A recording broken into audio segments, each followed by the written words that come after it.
Quero partilhar com vocês hoje sobre a restauração da família. E quero ler o texto de Jó, capítulo 1.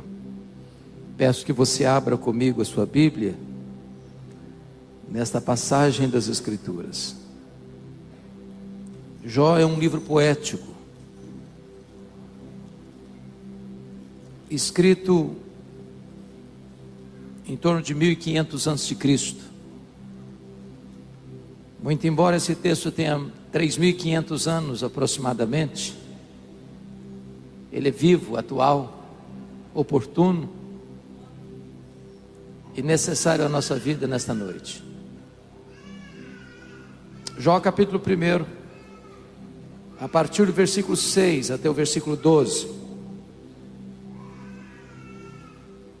está escrito o seguinte: num dia em que os filhos de Deus vieram apresentar-se perante o Senhor, veio também Satanás entre eles. Então perguntou o Senhor a Satanás: de onde vens?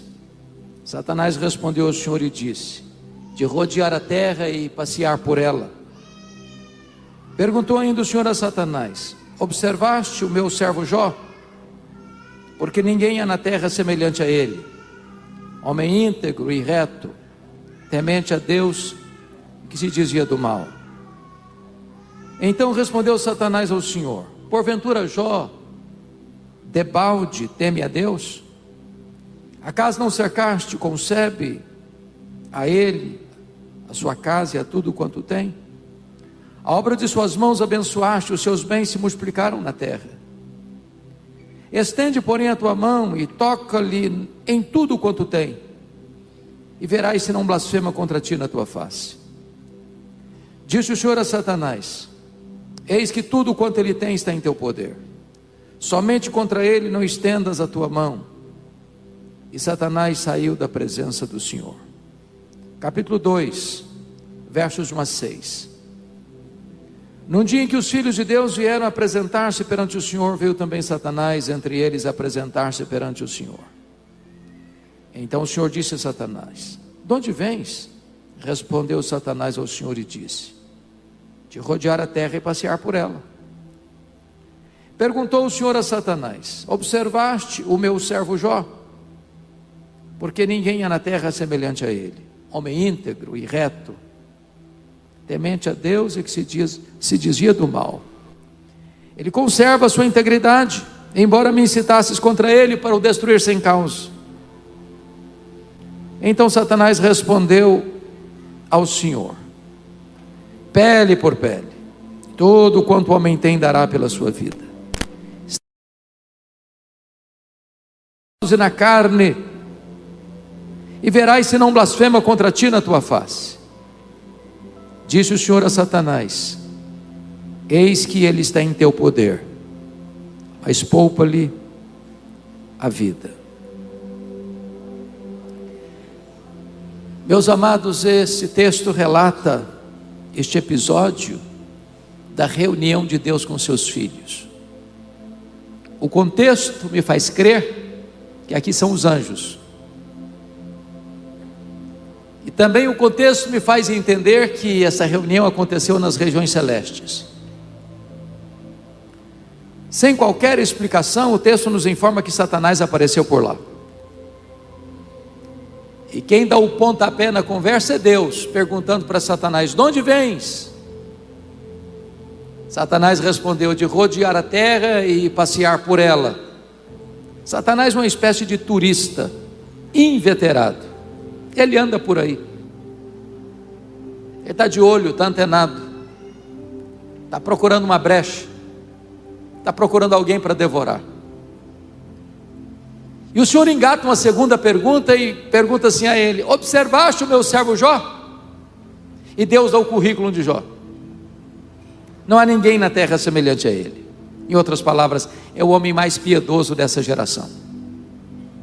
Homem íntegro. Íntegro é aquilo que você é com a porta do quarto trancada, sem ninguém observando. Homem reto. Reto é aquilo que você é em público, todo mundo está vendo. Homem temente a Deus, princípio da sabedoria. Homem que se desvia do mal, deliberadamente santo. Satanás poderia ter respondido para Deus assim: bom, esse eu ainda não conheço, ainda não observei, tenho outras agendas, ando meio ocupado, quem sabe um dia eu boto os olhos nele. Mas não foi a resposta de Satanás. Satanás respondeu assim para Deus: também puderas. É muito fácil te adorar desse jeito.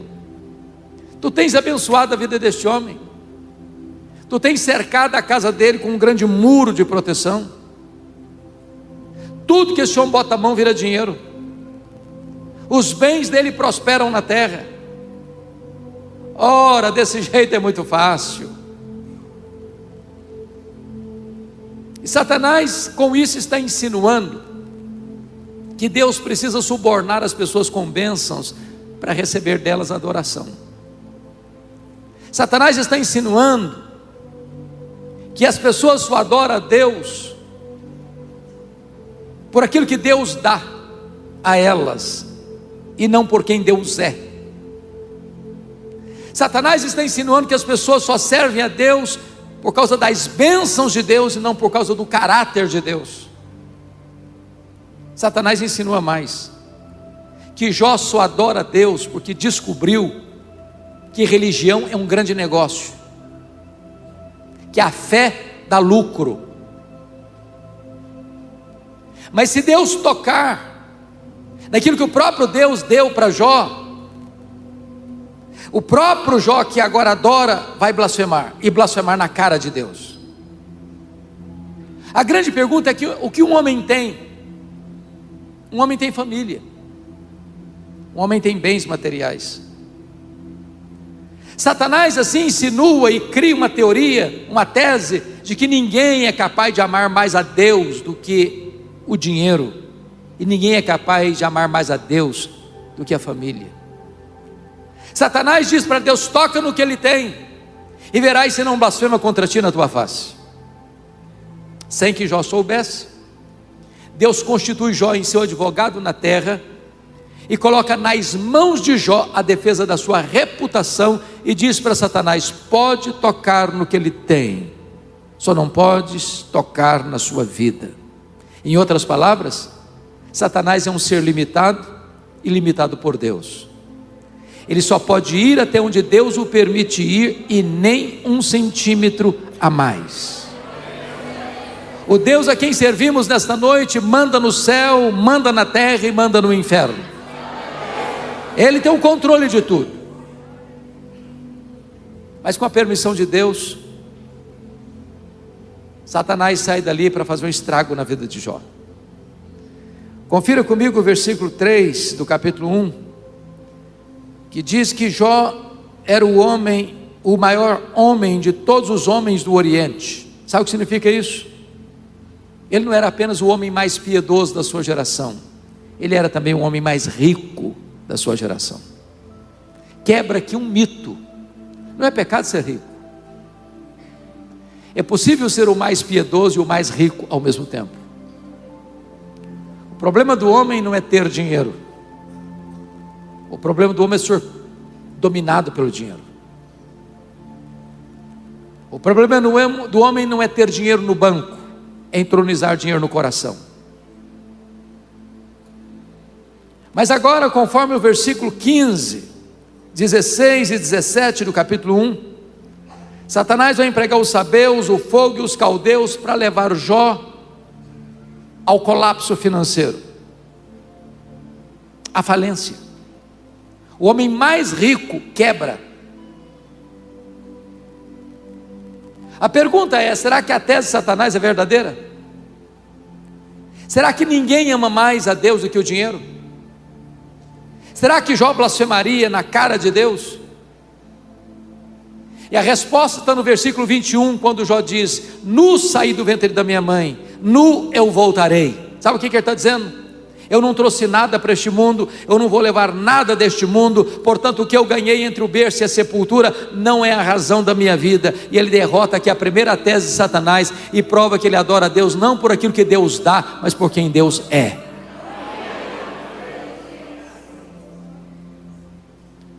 Mas no mesmo dia que Jó recebe a trágica notícia de que ele está quebrado, chega ali a notícia mais amarga da vida. Ele era um pai exemplar, conforme o capítulo 1, versículo 5. Era um pai presente, intercessor, conselheiro, que se preocupava com a vida espiritual dos filhos. E agora, num dia de festa, onde os filhos todos estão reunidos na mesma casa, esta casa desaba sobre os filhos, e eles todos morrem no mesmo acidente. Meus irmãos, só quem é pai consegue avaliar a dor de um pai sepultando um filho. Pois Jó tem que levar para o cemitério todos os seus filhos no mesmo dia. Como é que ele volta do cemitério? Como é que retoma a vida? Como é que ele se levanta do luto? Como é que ele se ergue das cinzas? Será que a tese de Satanás é verdadeira? Será que ninguém ama mais a Deus do que a família? Será que Jó blasfemaria contra Deus? E a resposta está no capítulo 1, versículo 20 e 21, quando diz assim: então Jó se levantou, rasgou o seu manto, rapou a cabeça, lançou-se em terra e adorou a Deus e disse: o Senhor o deu, o Senhor o tomou, bendito seja o nome do Senhor. Ele derrota a segunda tese de Satanás. Ele prova que ele ama mais a Deus do que a família, e ele prova que ele serve a Deus não por aquilo que Deus dá, mas por quem Deus é. Aí vem o capítulo 2, e diz a Bíblia que Deus se reúne outra vez com os seus filhos. Eu quero crer que os anjos, e eu quero crer que nas regiões celestes. E é curioso que Satanás apareceu por lá de novo. E quem cutuca é Deus outra vez, e pergunta assim: de onde vens?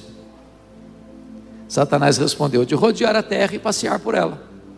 Em outras palavras, não mudei minha agenda, estou fazendo o que eu sempre fiz, estou de olho, estou antenado, estou procurando uma brecha, estou procurando alguém para devorar. E Deus cutuca outra vez e pergunta assim: observaste o meu servo Jó? E Deus dá o currículo de Jó, sem mudar uma vírgula. Não há ninguém na terra semelhante a ele. Homem íntegro, reto, temente a Deus, que se desvia do mal. E Deus diz: me incitaste contra ele para o consumir sem causa, mas ele permanece íntegro. Sabe o que Deus está dizendo para Satanás? Satanás, suas teses são mentirosas. Satanás, suas teses são falsas. Jó provou que me ama mais do que o dinheiro. Jó provou que me ama mais do que a família. Jó provou que me ama, não por aquilo que eu dou para ele, mas por quem eu sou. Então Satanás partiu para a terceira tese e disse: pele por pele, e tudo que o homem tem dará pela sua vida. Toca-lhe nos ossos, toca-lhe na carne, e verás se não blasfema contra ti na tua face. A terceira tese de Satanás é que ninguém é capaz de amar mais a Deus do que a si mesmo. Sem que Jó soubesse, mais uma vez, Deus constitui Jó em seu advogado na terra, e coloca nas mãos de Jó a defesa da sua reputação, e diz para Satanás: pode tocar nos ossos dele, pode tocar na carne dele, só não podes tirar a vida dele. Em outras palavras, Satanás é um ser limitado e limitado por Deus. Ele só pode ir até onde Deus o permite ir, e nem 1 centímetro a mais. Nas palavras de Martinho Lutero, Satanás é um cachorro na coleira de Deus. Ele só pode ir até onde a coleira o permite ir, e nem 1 centímetro a mais. Mas com a permissão de Deus, Satanás sai dali e coloca uma enfermidade maligna em Jó, ferida do alto da cabeça à planta dos pés. Jó vai ficando chagado, seu corpo é uma ferida viva, e vira uma carcaça humana, um aborto vivo. Ele não consegue comer, ele não consegue dormir, ele não tem alívio para a sua dor.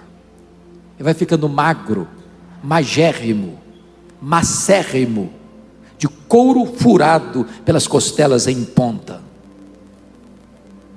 Bolhas vão formando-se no seu corpo e ele tem que morder nessas bolhas para aliviar a dor. Seu corpo cheira mal.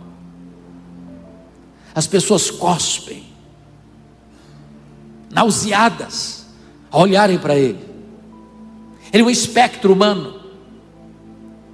E no auge desse sofrimento, a sua mulher, não suportando ver esse cenário tão triste, diz para ele: ainda conservas a tua integridade, Jó?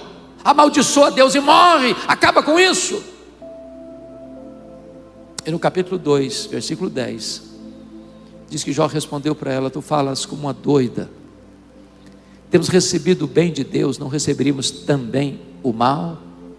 E está escrito: em tudo isso não pecou Jó contra Deus com seus lábios. Ele derrota a terceira tese de Satanás. Ele prova que ele ama mais a Deus do que a si mesmo. Ele prova que ele adora a Deus não por aquilo que Deus dá, mas por quem Deus é. Agora veja comigo o capítulo 2, versículo 11, por gentileza. Vieram os amigos, Elifaz, Bildade e Zofar. Combinaram ir juntamente condoer-se de Jó e consolá-lo. Levantaram eles de longe os olhos, não reconheceram Jó, ergueram a voz e choraram. Cada um rasgou o seu manto, lançou pó ao ar sobre a cabeça. Sentaram-se com Jó na terra 7 dias, 7 noites, e nenhum lhe dizia palavra alguma, pois viam que a dor de Jó era muito grande. Uma pergunta: será que esses homens eram verdadeiramente amigos de Jó? Eram amigos de Jó? E a resposta insofismável é: claro que eram amigos, claro. Você já fez alguma visita assim para alguém? 7 dias, 7 noites, sentado no chão, sem abrir a boca, a não ser para chorar? Você já recebeu alguma visita assim nas horas mais difíceis da sua vida? Qual o problema desses homens? O problema desses homens é que num dado momento da vida eles começaram a fazer teologia. Eles começaram a lucubrar, a filosofar, a desenvolver uma lógica quase cartesiana de causa e efeito. E eles pensaram: todo efeito tem uma causa. Se Jó está sofrendo, alguma coisa de ruim ele deve ter feito. Mas porque ele está sofrendo muito, ele deve ter feito muita coisa errada. Mas eles não só pensaram, eles falaram. E eles não só falaram, falaram para Jó. E assacaram contra Jó os mais pesados libelos acusatórios. Chamaram Jó de ladrão, chamaram Jó de adúltero, chamaram Jó de louco. Falaram para Jó que Deus matou os filhos dele porque ele era louco. Falaram para Jó que só ficou rico porque roubou dos órfãos e das viúvas. E eles massacraram Jó. E eles apunhalaram Jó. E eles jogaram contra Jó as setas mais venenosas das críticas mais desumanas. E o que Jó fez? O que você e eu faremos? Ele se queixou, ele se defendeu, ele fez perguntas. Aliás, Jó fez 16 perguntas para Deus, a mesma pergunta: por quê? Por quê? Por quê?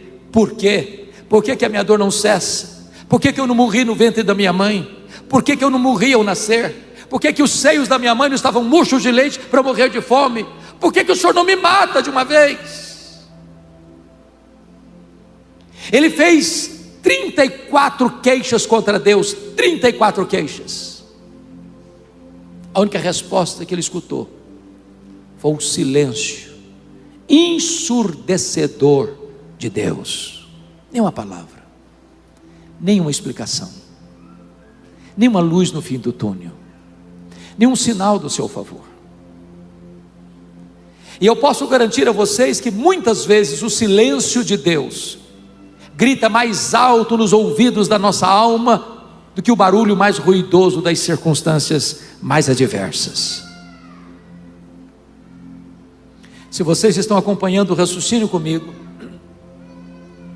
percebem que Jó está sendo golpeado nas 5 áreas mais importantes da vida de um ser humano. Primeiro, na vida financeira. Meus irmãos, para quem sempre viveu numa magrela financeira, mais um revés, parece que já está acostumado, já está calejado. Mas para a pessoa rica, muito rica, e a mais rica, perder tudo de um dia para o outro, o chão foge de debaixo dos pés. Tem muita gente que blasfema, tem muita gente que dá um tiro na cabeça.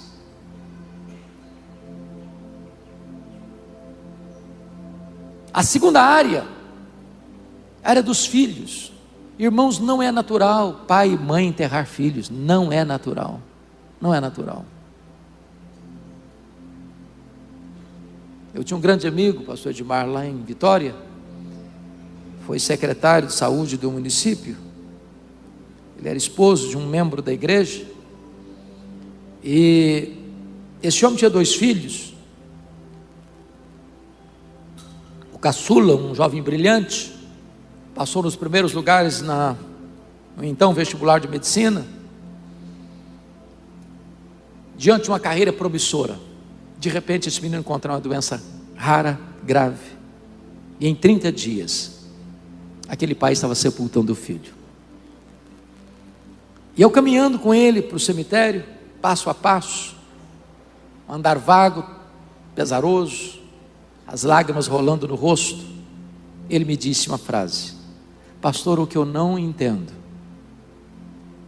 e o que eu não estou conseguindo superar é que meu filho furou a fila.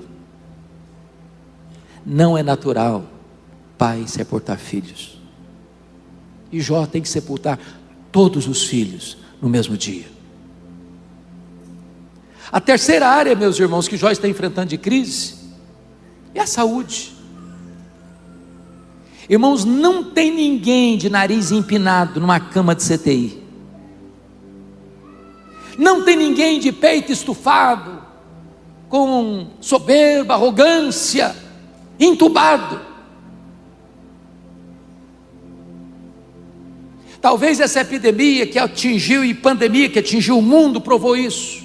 Os mais ricos, os mais pobres, os grandes empresários, os empregados, os homens, as mulheres, os velhos, os jovens, os doutores, os analfabetos. A morte chegou para todos e levou gente melhor do que nós. A doença põe o homem no seu devido lugar. Jó é um espectro humano, é uma carcaça viva, é uma chaga aberta. Mas a quarta área que atingiu na vida de Jó foi o casamento. Na hora que Jó mais precisava da sua mulher, quando todos haviam abandonado a ele, a sua mulher olha para ele e diz: morre, homem, morre logo.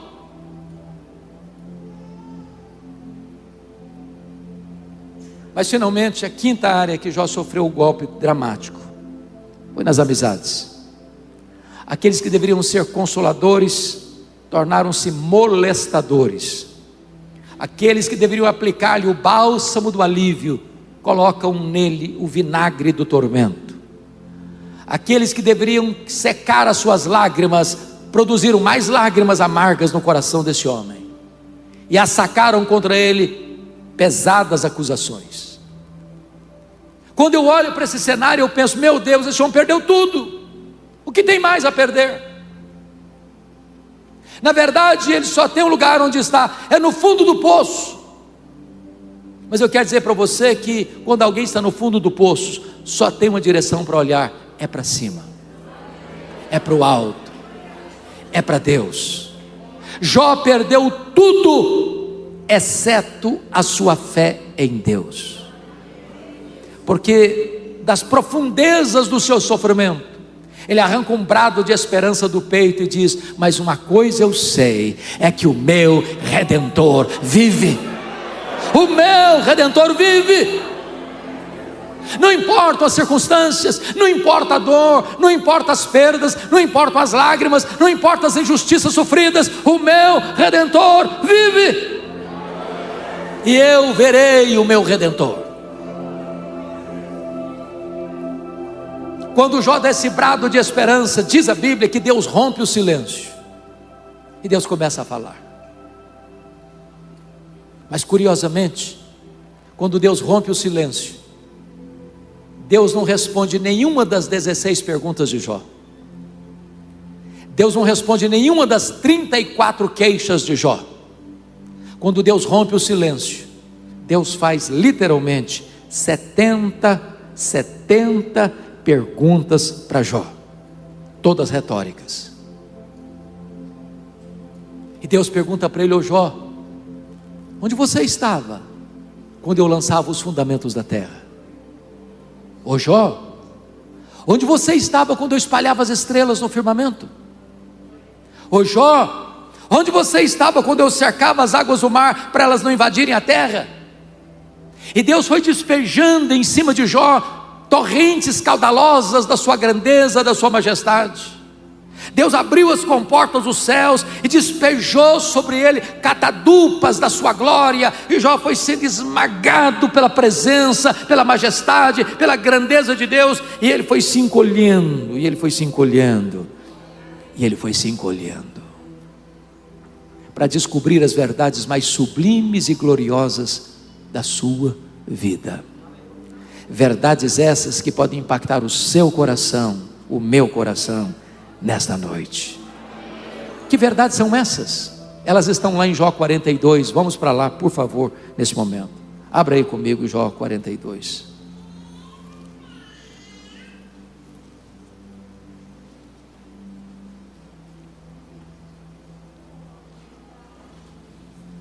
A primeira verdade que Jó reconheceu foi a onipotência de Deus. Verso 1 e 2 diz assim: então respondeu Jó ao Senhor: bem sei que tudo podes. Que verdade bendita, que verdade extraordinária. Essa frase não está sendo dita para um homem que acabou de ganhar uma herança, de comprar um carro novo, de mudar para um apartamento maior e mais bonito, que recebeu uma promoção no trabalho.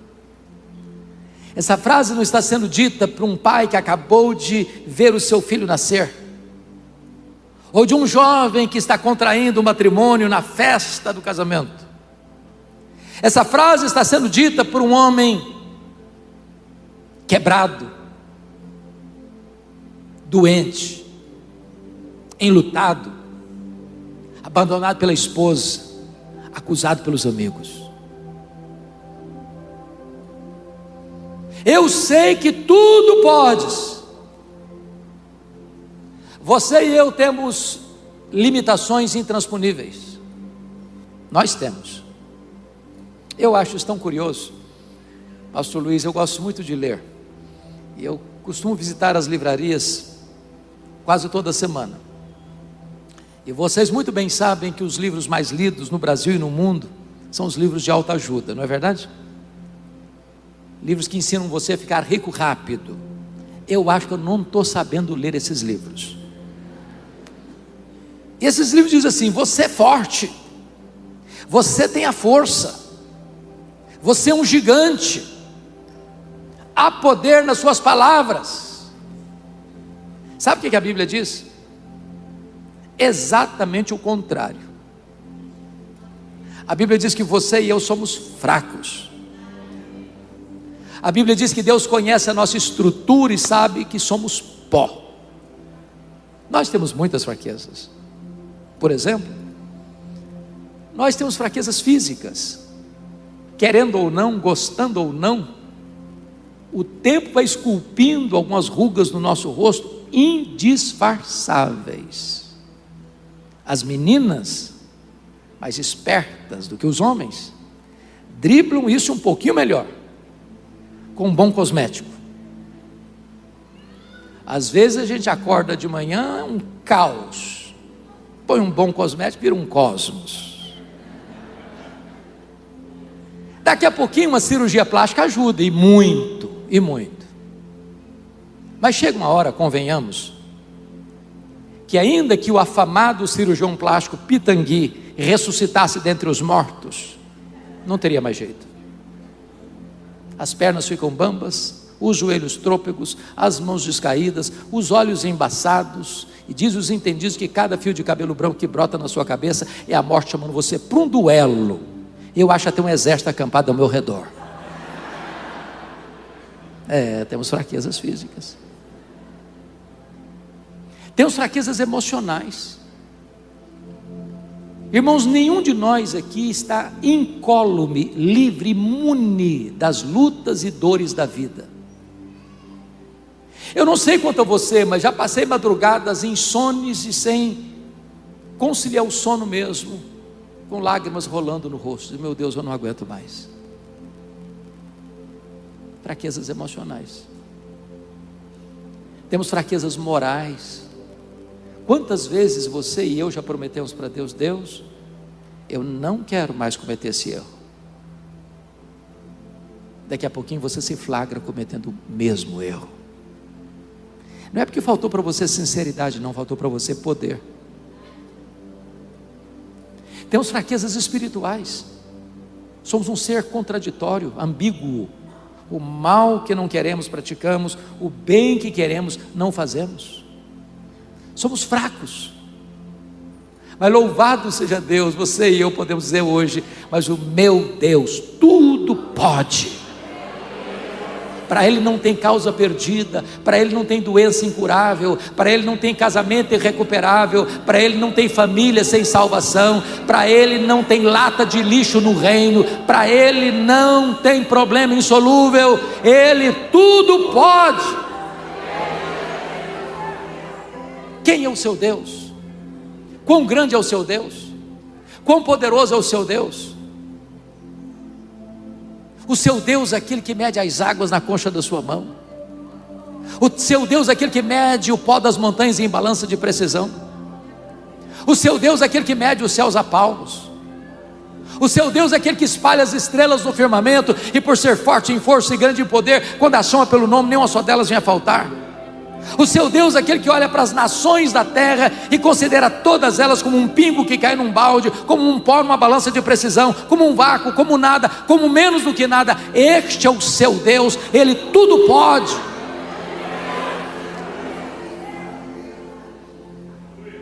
Me permita ilustrar isso de uma maneira muito simples. Um pai caminhava com seu filho de 4 anos pela rua, mãos dadas, quando o menino faz uma pergunta para o pai. E eu não sei se vocês concordam comigo, mas eu penso que toda criança fez um curso de pós-doutorado em perguntas difíceis. Conheço ninguém que faz pergunta mais complicada do que criança. E o menino perguntou para o pai assim: papai, qual é o tamanho de Deus? O pai não tinha uma resposta pronta para um menino de 4 anos. Ficou pensativo, calado, continuou caminhando. Daqui a pouquinho, ele escuta o barulho das turbinas de um avião supersônico lá nas alturas excelsas, e disse para o filho: olha para cima, filho, está vendo aquele avião?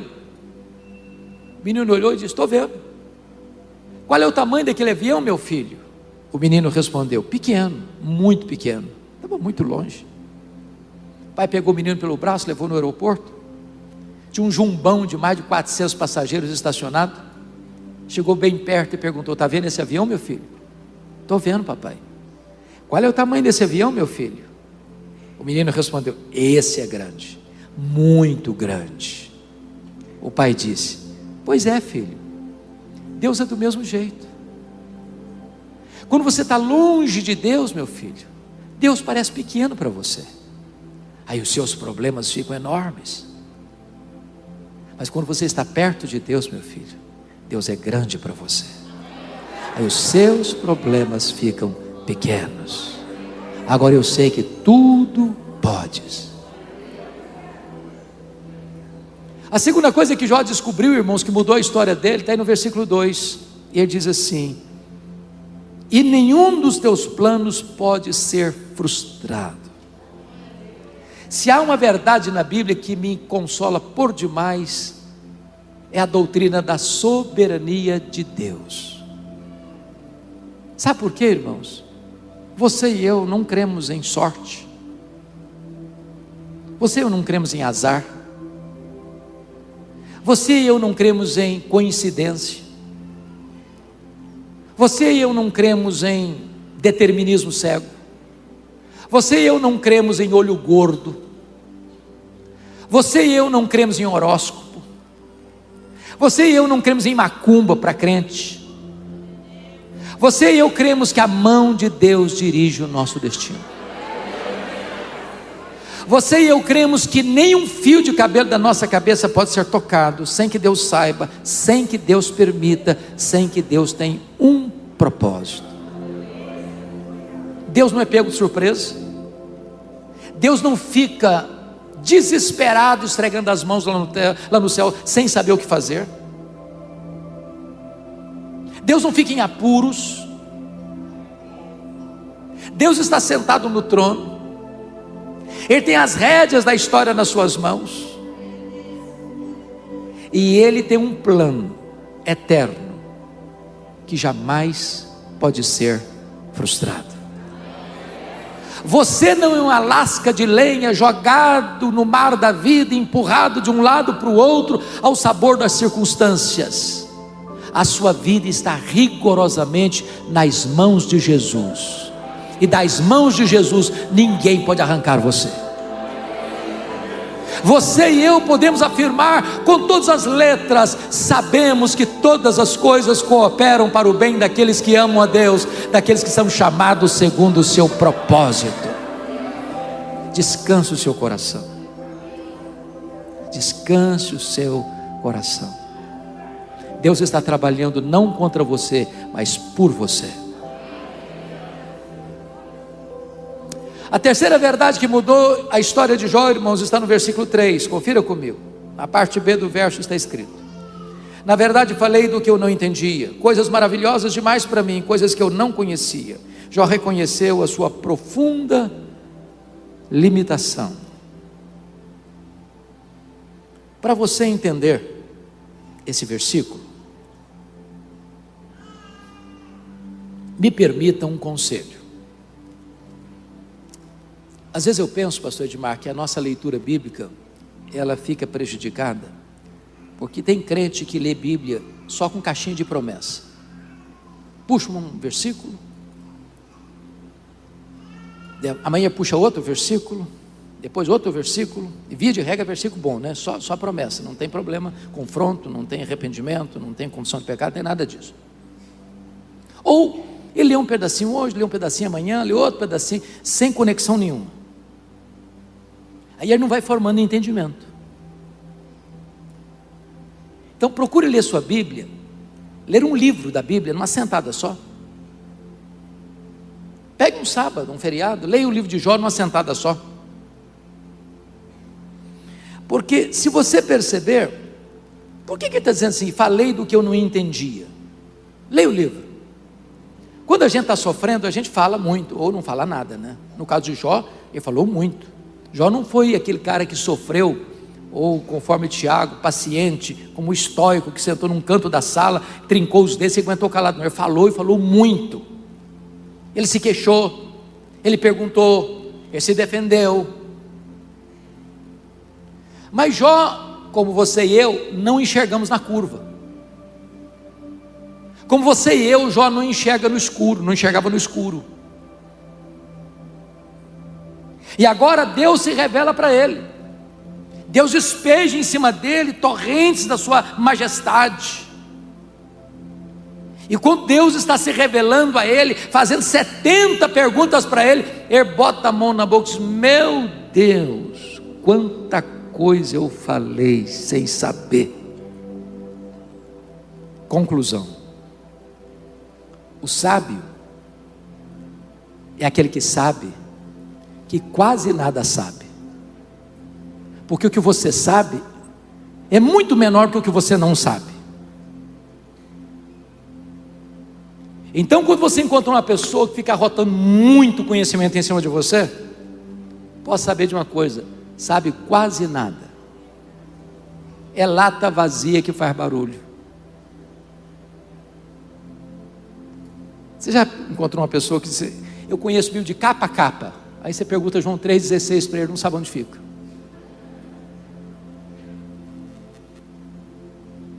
Quanto mais você sabe, mais consciência você tem que você quase nada sabe. Eu fui criado na roça, naquela roça assim bem familiar, de plantar o milho e de colher o milho no muque. E vocês goianos são os maiores especialistas do mundo na culinária de milho. Não tem ninguém que faz pamonha tão boa quanto os goianos. E você, ao colher um milho na hora de colheita, mesmo seco para guardar, você sabe a diferença entre uma espiga boa, granada, e o restolho, que só tem palha e sabugo. A espiga boa, granada, ela se dobra. Mas o restolho, que só tem palha e sabugo, fica empinadinho, não se dobra nunca. Quando você encontrar uma pessoa muito empinadinha demais, pode saber, é restolho, só tem palha e sabugo. Quem sabe, sabe que quase nada sabe. É humilde, é humilde. A quarta coisa que mudou a história de Jó, irmãos, está no versículo 5. Ele reconheceu o seu limitado conhecimento de Deus. Veja comigo: eu te conheci só de ouvir, mas agora os meus olhos te veem. Esse versículo, pastora Sara, me deixa em crise. Em crise porque para mim não combina capítulo 1, versículo 8 com Jó 42, 5. Porque lá no capítulo 1, versículo 8, Deus disse assim: observaste o meu servo Jó? Não há ninguém na terra semelhante a ele, homem íntegro, reto, temente a Deus, que se desvia do mal. Agora, esse homem vem me fazer uma declaração: eu te conhecia só de ouvir, agora os meus olhos te veem. Notem que quem está dizendo isso no capítulo 1, versículo 8, não é um amigo bajulador, rasgador de seda. Quem está falando isso é Deus. E Deus não tem uma opinião a seu respeito, Deus tem um diagnóstico. E agora esse homem abre a boca e diz: eu te conhecia só de ouvir, agora os meus olhos te veem. Não parece contraditório? Como é que nós vamos entender isso aqui? Me permita uma pergunta para explicar. Você conhece a Deus? Conhece? Quanto você conhece a Deus? Quanto? Quanto?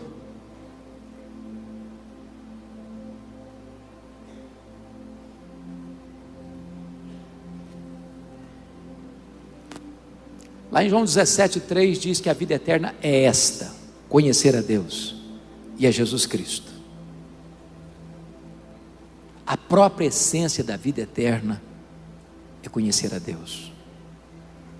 Então me permita ilustrar. Um cidadão nunca tinha visto o mar, nunca. Eu não sei se era mineiro, goiano, eu não sei, brincando com vocês. Um dia ele resolveu conhecer o mar, e quando ele chegou, ele ficou tão extasiado, que ele exclamou: agora eu conheço o mar. Aproxima-se dele um marujo, com a pele tostada de sol e sal, e diz assim: eu também conheço o mar. Qual é a diferença entre eles? Você conhece a Deus? Quanto você conhece a Deus? Se a vida eterna é conhecer a Deus, sabe o que você vai estar fazendo no céu, depois que você estiver lá, 1 milhão de anos? você vai estar conhecendo a Deus. Você sabe o que você vai estar fazendo no céu depois que você estiver lá 1 bilhão de anos? Você vai estar conhecendo a Deus. Deus é inesgotável em seu ser.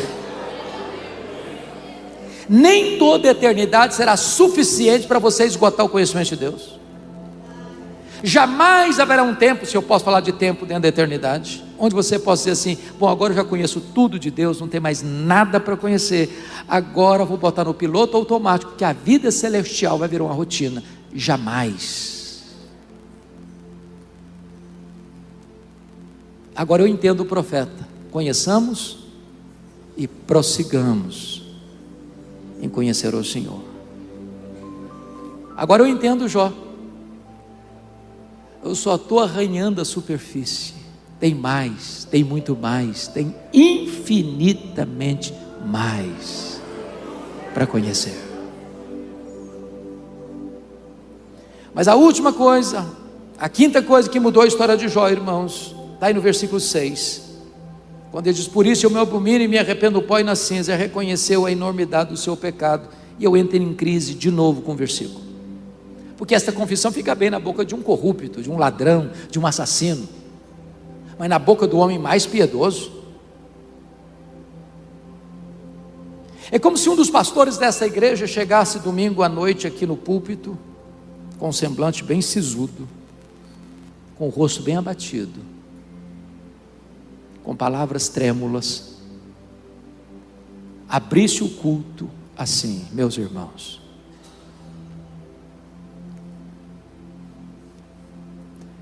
eu preciso confessar uma coisa para vocês hoje.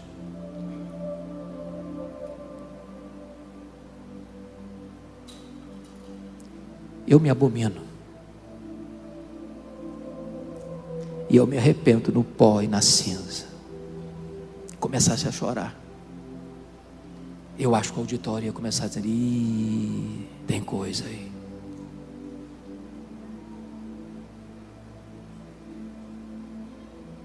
Como é que eu posso entender Jó? Fazer uma confissão dessa? Me permita explicar. As pessoas que mais choraram e lamentaram os seus pecados não foram as pessoas que mais pecaram, foram as pessoas que mais perto de Deus andaram. Quem está longe de Deus, nem consciência de pecado tem.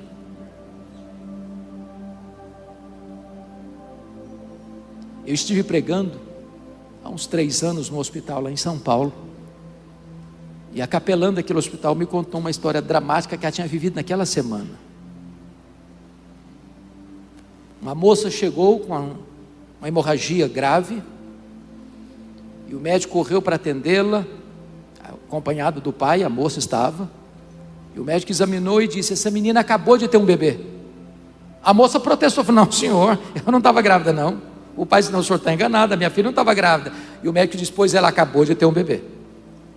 E o médico foi muito ousado, disse: me traga o bebê, porque senão eu vou denunciar o caso à polícia. Meia hora depois chegava um bebê numa caixa de isopor, sem nenhum sentimento de culpa, nem da moça, a mãe, nem do pai da moça, o avô. Quem está longe de Deus nem tem consciência de pecado. Mas quanto mais perto da luz você está, mais convicção você tem de que você é pecador e carece da graça de Deus. Então, se você encontra uma pessoa na igreja que toda vez que ela encontrar com você, ela tem elogios a fazer acerca de si mesma, que ela é a mais piedosa, que ela é isso, que ela é aquilo, que ela é aquilo outro, pode ter certeza, você está perto de uma pessoa que está longe de Deus. Quanto mais perto de Deus, mais quebrantado está o coração. Bom, me permita dizer isso. Jó ainda está com toda essa revelação, falido, doente, enlutado, abandonado pela esposa e acusado pelos amigos. O que mudou não foram as circunstâncias, foi o entendimento. Porque hoje, irmãos, a gente quer que Deus mude as circunstâncias, mas não quer mudar a minha cabeça. Deus quer te dar um novo coração, uma nova mente, uma nova compreensão, uma cosmovisão celestial. E agora nós vamos para o versículo 10 do capítulo 42, porque aqui está a chave da virada, ou a chave hermenêutica do livro. O que está escrito no versículo 10? Confira comigo. Mudou o Senhor a sorte de Jó, quando ele chorava pelos seus amigos, e o Senhor deu-lhe o dobro de tudo o que antes possuíra. A grande pergunta do texto é: por que é que Deus mudou a sorte de Jó quando ele chorava pelos seus amigos? Por quê? Nesse ponto. Então vou fazer uma perguntinha para vocês. Vocês já chegaram a um ponto na vida espiritual que já nenhuma pessoa mais fala mal de vocês? Já chegaram nesse estágio pré-angelical?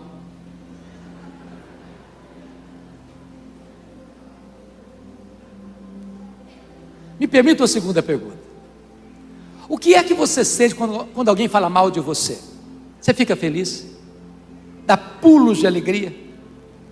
Dá glória a Deus? Louvado seja o Senhor, está falando mal de mim. Eu acho que vou até dormir melhor essa noite.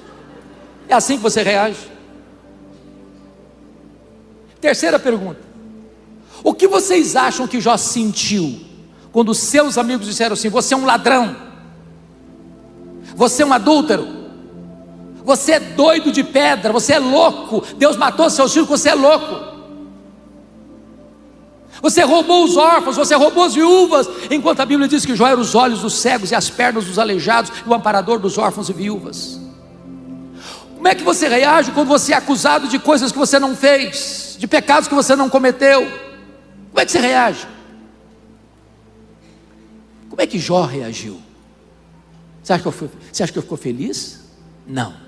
Ele se defendeu, ele se defendeu, ele se defendeu, ele se queixou, ele se queixou, ele se queixou. E sabe o que tem no coração de alguém que se defende, se defende, se defende, se queixa, se queixa, se queixa? Tem mágoa, tem dor. Sabe o que Deus está dizendo para Jó? Meu filho, saia desta arena da autodefesa, saia desta arena de se vitimizar. Meu filho, entre na brecha da intercessão, porque você não pode orar por alguém e ter mágoa desse alguém ao mesmo tempo. E diz a Bíblia que quando Jó começa a orar por aqueles que acusaram a ele, Deus mudou a sorte de Jó.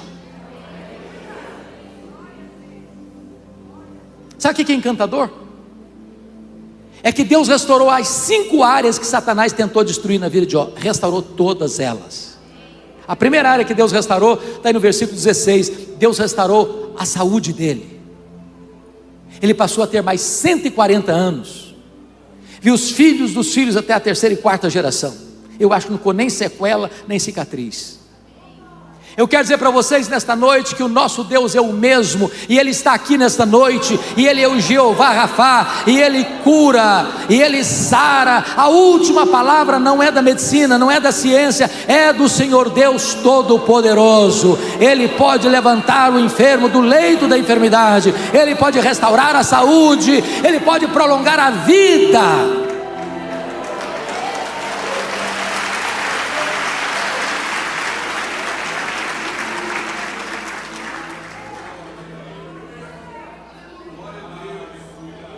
A segunda área que Deus restaurou, queridos irmãos, aí no versículo 10, versículo 12, foram os bens. Deus deu tudo em dobro. Se você comparar o capítulo 1, versículo 3 com 42, 12, você vai ver que foi literalmente em dobro. Sabe o que significa isso? Nosso Deus é o Deus da restituição. Nessa pandemia, muita gente fechou o comércio, fechou sua loja, seu empreendimento comercial. Alguns quebraram financeiramente, outros tiveram que repensar e refazer a vida e recomeçar. Quero dizer para você que o Deus da restituição está aqui nessa noite. Ele pode restituir em dobro. porque Ele é o Deus que abençoa, é o Deus que fortalece as nossas mãos para adquirirmos riquezas. Riquezas e glórias vêm das mãos de Deus, e com a bênção de Deus tem riqueza e não peso. Ele está aqui hoje para restaurar a sua vida financeira. A terceira área que Deus restaurou foram as amizades, está ali no versículo 8. E eu acho isso magnífico, porque Deus chegou para os acusadores de Jó e disseram assim: olha, vocês estão sabendo aquele homem que vocês acusaram? Pois é, aquele homem que vocês criticaram é mais justo do que vocês. E vocês vão ter que ir lá naquele homem que vocês criticaram, para aquele homem orar por vocês. Eu vou escutar a oração daquele homem para restaurar vocês. Sabe o que Deus está fazendo aqui, pastor Luiz? Honrando Jó. Honrando Jó. Você não tem que se defender, você tem que andar com Deus. Porque quando você anda com Deus, Deus defende você. Quando você anda com Deus, quem criticou você vai ter que voltar a você e mudar de opinião a seu respeito. Deus restaurou Jó, Deus restaurou os amigos de Jó. Mas a quarta área que Deus restaurou foi o casamento. E eu acho muito curioso, pastor Edmar, que alguns escritores dizem que Jó casou com outra mulher. A Bíblia não diz. E eu tenho uma frase que é uma espécie de farol para a minha vida pastoral. E a frase é esta: onde a Bíblia não tem voz, eu não tenho ouvidos. Eu não posso especular. Se a Bíblia não diz que ele casou com outra, é porque casou com a mesma. Restaurou o casamento.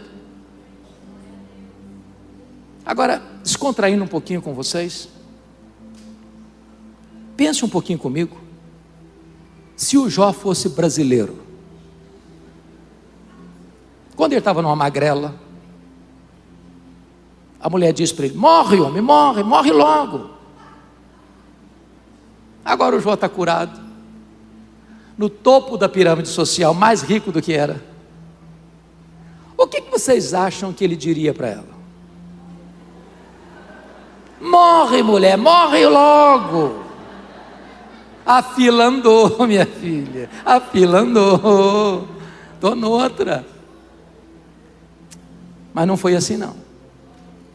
Não foi assim não. Deus é especialista em pegar os cacos e fazer um vaso novo. Deus é especialista em restaurar corações quebrados, machucados, magoados, fazer tudo de novo. No dia que nós pastores desacreditarmos disso, podemos parar de pregar. Deus restaura. Ele nos pega no pó.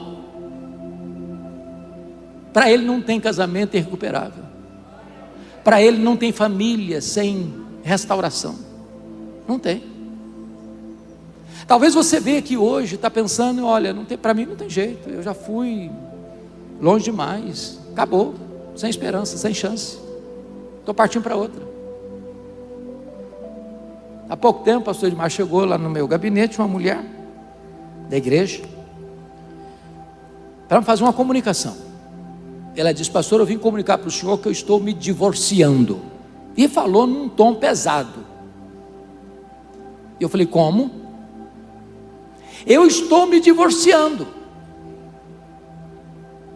E eu pergunto: mas por quê? Ela foi categórica: secou. Está claro ou precisa botar a legenda? Eu falei: secou? Ué, mas se secou, minha filha, tem esperança. Ela regalou os olhos e disse: como assim tem esperança? Você não leu na Bíblia lá que a vara seca de Arão floresceu? Pois Jesus para fazer florescer o que está seco no seu coração. Ela ficou irada comigo: o senhor está maluco, eu estou falando para o senhor que morreu. Eu perguntei: morreu? Ué, mas se morreu, tem esperança. Você não leu na Bíblia lá que Jesus ressuscita os mortos? Pois Jesus ressuscita o sentimento que está morto no seu coração. Falou: pastor, o senhor endoidou mesmo. Estou falando para o senhor que acabou, entendeu? Agora acabou, não tem mais nada, entendeu? Eu disse: acabou? Ué, mas se acabou, tem esperança. Se não tem mais nada, tem esperança. Você não leu na Bíblia lá que Deus chama a existência as coisas que não existem? Ele pode chamar a existência até o que não existe mais no seu coração. Você não vai... Eu disse para ela: você não vai divorciar não, você vai orar comigo um mês, depois você volta aqui. Depois de um mês ela voltou. Disse: pastor, acabou a vontade de divorciar. Jesus está restaurando o nosso casamento. Com Deus tem esperança. Mas finalmente, meus irmãos, a última área que Deus restaurou foram os filhos. Olha aí comigo o versículo de número 13, comparando com 1:2, com 42:13. Antes ele tinha 7 filhos e 3 filhas. Agora Deus deu para ele mais 7 filhos e 3 filhas. E alguém dizia: então, pastor, não foi tudo em dobro? Porque você tinha 7 filhos e 3 filhas antes, 10, se é tudo em dobro, devia ter o quê? Quantos agora? 20. Mas será que não foi mesmo? Irmãos, me permita dizer isso, porque é uma frase que faz parte da nossa cultura brasileira e que não combina com a nossa fé. É muito comum, e nessa pandemia escutei tanto isso: perdi meu pai, perdi minha mãe, perdi meu avô, perdi meu tio, perdi meu filho. Você perde algo ou alguém quando você não sabe onde este algo ou este alguém está. Mas se nós estamos falando de servos e servas de Deus, quando um crente morre, nós sabemos para onde ele vai e com quem ele está. Está no céu, está com Jesus. Como aquele pai que voltava do cemitério depois de sepultar o seu filho único, e um amigo veio e lhe deu um abraço e disse: meus pêsames, eu soube que o senhor perdeu o seu filho. Eu disse: não, eu não perdi meu filho. Eu sei onde meu filho está, eu sei com quem o meu filho está. O meu filho está no céu, meu filho está com Jesus. Então agora Jó tem 10 filhos no céu, Jó tem 10 filhos na terra. Deus restaurou e restaurou completamente.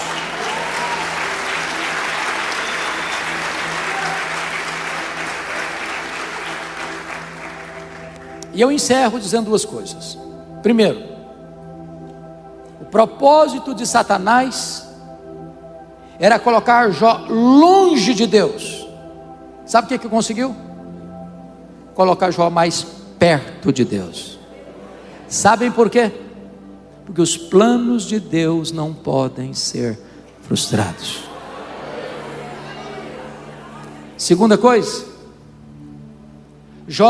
Deus restaurou a sorte de Jó, mas Deus não explicou para Jó por que ele sofreu.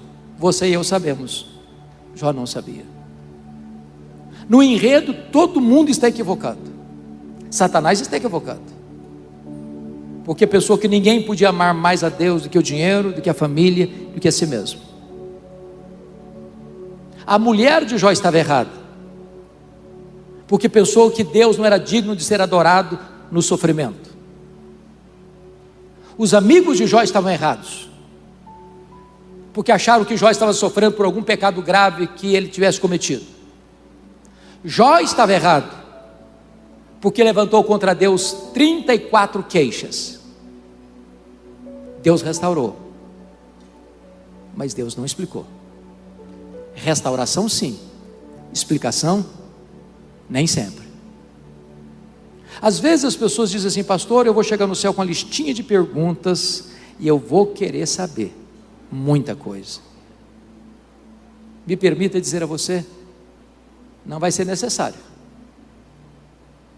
O céu é autoexplicativo.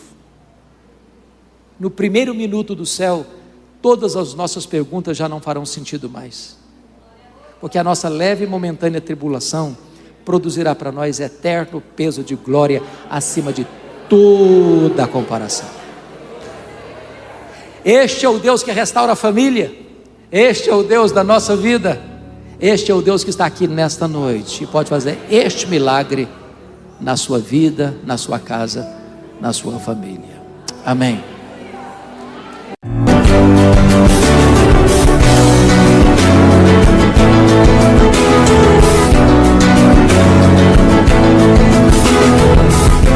Palavra da Verdade, com Hernandes Dias Lopes.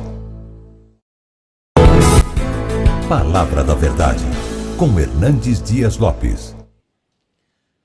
Meus amados irmãos, vamos então abrir a palavra de Deus, o Evangelho de Cristo, conforme o registro de Marcos, capítulo 14. Marcos, capítulo 14.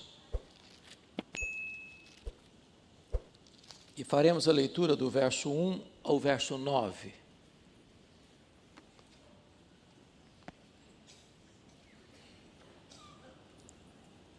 Dali a 2 dias era Páscoa e a festa dos pães asmos.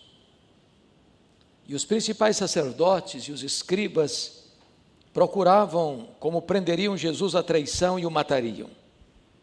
Pois diziam, não durante a festa, para que não haja tumulto entre o povo. Estando ele, Jesus, em Betânia, reclinado à mesa, em casa de Simão, o leproso, veio uma mulher trazendo um vaso de alabastro, com preciosíssimo perfume de nardo puro, e quebrando o alabastro, derramou o bálsamo sobre a cabeça de Jesus. Indignaram-se alguns entre si e diziam, para que esse desperdício de bálsamo? Porque este perfume poderia ser vendido por mais de 300 denários e dar-se aos pobres.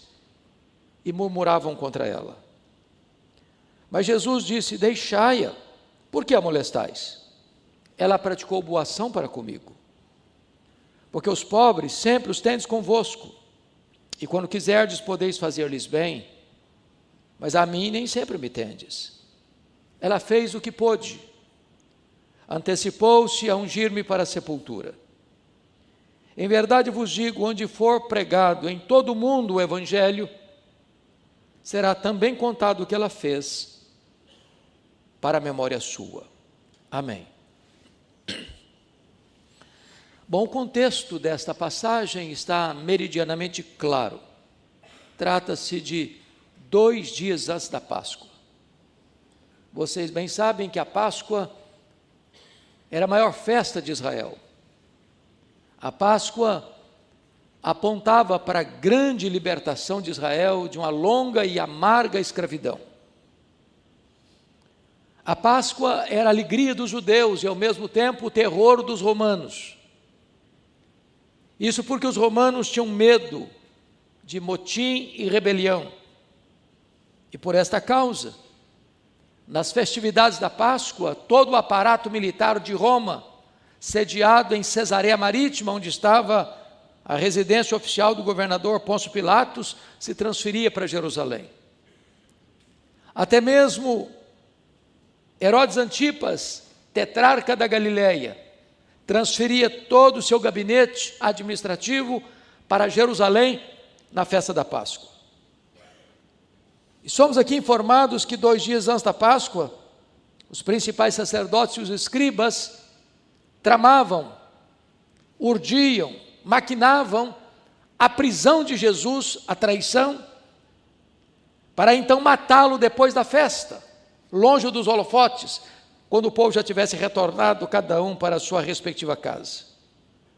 Entretanto, Mateus 26, que registra o mesmo fato, nos informa que 2 dias antes da Páscoa, foi Jesus quem disse para os seus discípulos que ele seria entregue nas mãos dos principais sacerdotes e escribas para ser crucificado.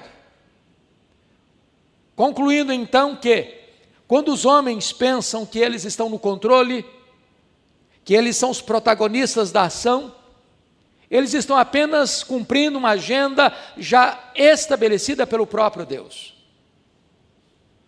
As rédeas da história não estão nas mãos dos homens. É Deus quem faz a sua vontade. E é Ele quem realiza o seu propósito. É curioso também que Enquanto aqui em Jerusalém, a sede do poder eclesiástico se trama e urde e conspira contra Jesus para matá-lo, 10 quilômetros dali, na aldeia de Betânia, uma família prepara uma festa para Jesus. Somos informados que esse jantar ocorre na casa de um homem chamado Simão.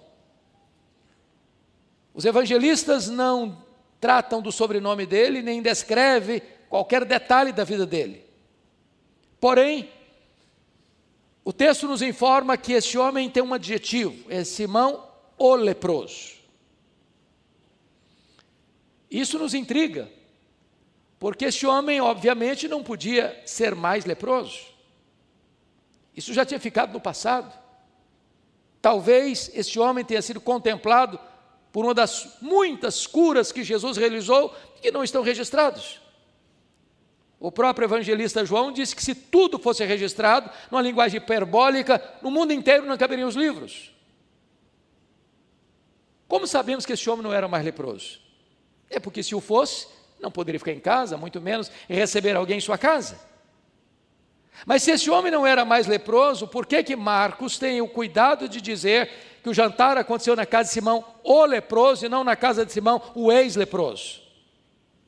Para alertar-nos de um grande risco, ainda hoje. O risco de rotular pessoas. Porque rótulo fica.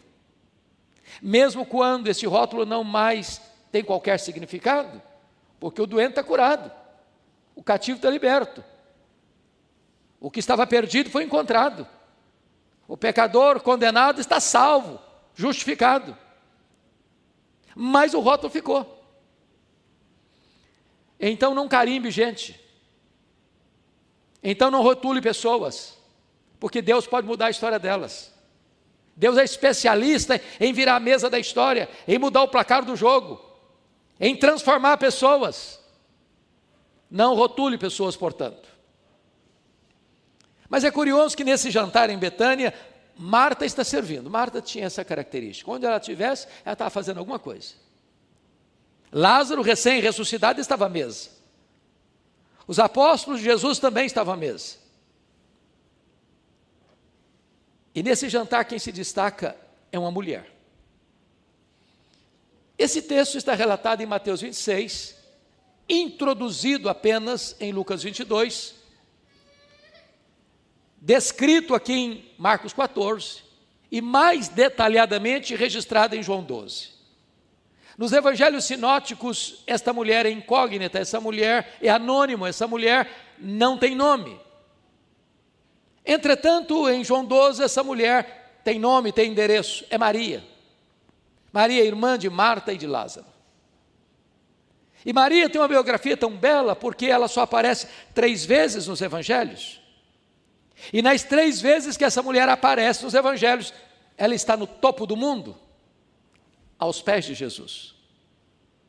Não há lugar mais alto para você estar na vida do que assentar-se aos pés de Jesus. A primeira vez que ela aparece, ela está lá em Lucas 10, e ela está aos pés de Jesus para aprender. E a maior e melhor academia do mundo é assentarmos-nos aos pés de Jesus, porque Ele é o mestre dos mestres, Ele não é um alfaiate do efêmero, Ele é o escultor do eterno. A segunda vez que Maria aparece é em João 11, e ela está outra vez aos pés de Jesus, agora para chorar as dores do luto pela morte de seu irmão.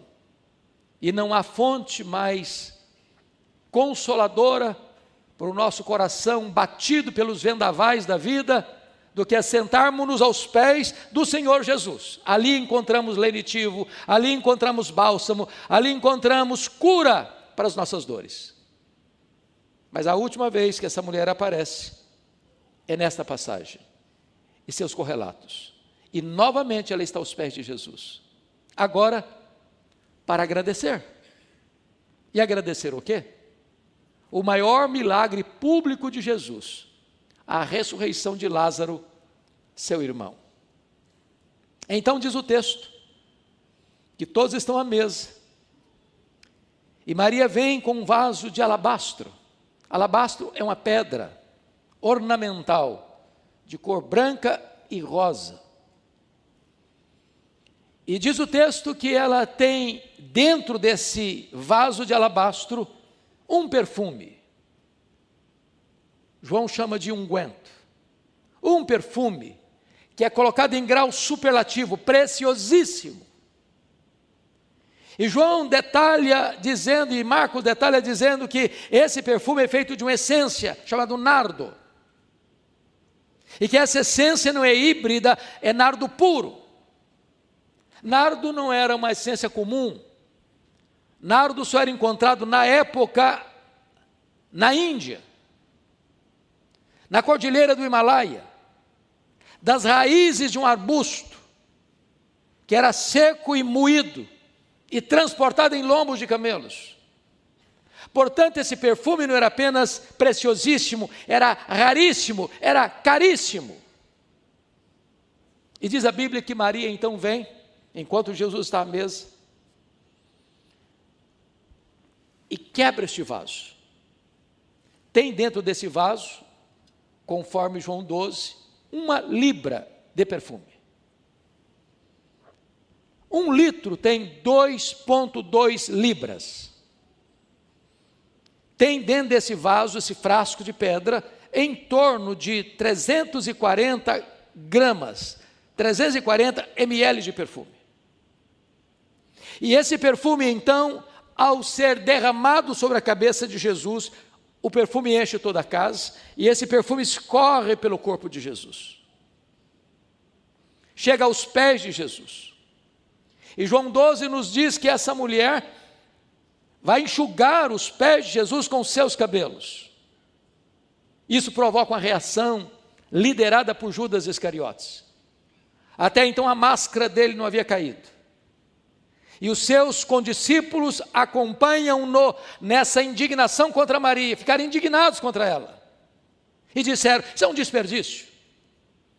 Esse perfume poderia ser vendido por mais de 300 denários e dar-se aos pobres. E murmuraram contra ela. Na verdade, molestaram-na. E Jesus sai em defesa dela e disse, não a molesteis, deixai-a. Ela praticou boa ação para comigo. Os pobres sempre tendes convosco, mas a mim nem sempre me tendes. Ela fez o que pôde. Ela antecipou-se a ungir-me para a sepultura. E em verdade vos digo, em todo mundo onde for pregado o evangelho, será contado o que ela fez, para a memória sua. Sendo assim, gostaríamos então de, à luz do texto, extrair daqui algumas lições.